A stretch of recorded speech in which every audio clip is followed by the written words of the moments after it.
paano magkabit ng tempered glass sa cellphone. So first, kunin nyo muna ang inyong tempered glass na in-order. So kaya ito nakabox is in-order ko to sa online. So pwede din naman kayong bumili ng tempered glass sa labas.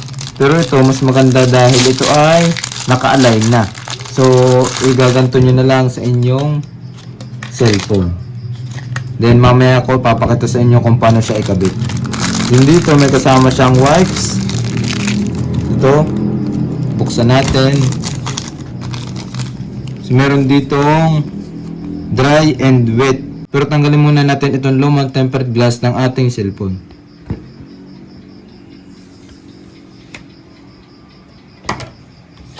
Then buksan na natin itong wet na pre dito sa kanyang tempered glass.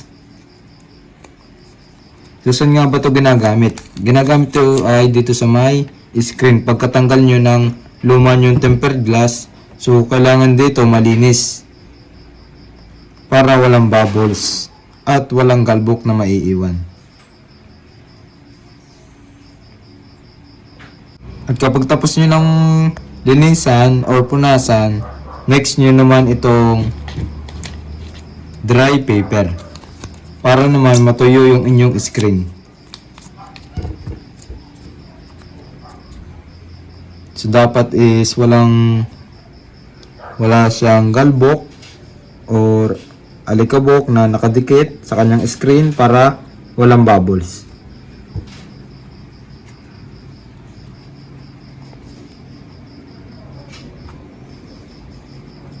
Pagtapos nyo na siyang tuyuin gamit itong dry paper, so next natin is ito na ang pinaka-tempered glass niya.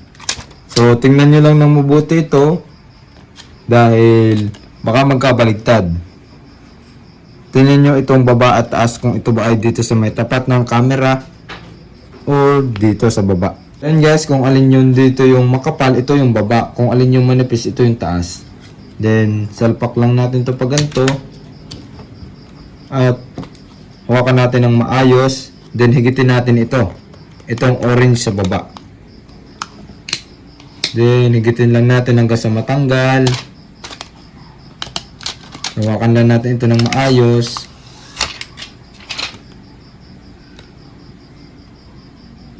At dito i-press lang natin to para mawala ng bubbles. Dito, yan, pagtapos nyo na itong i-press,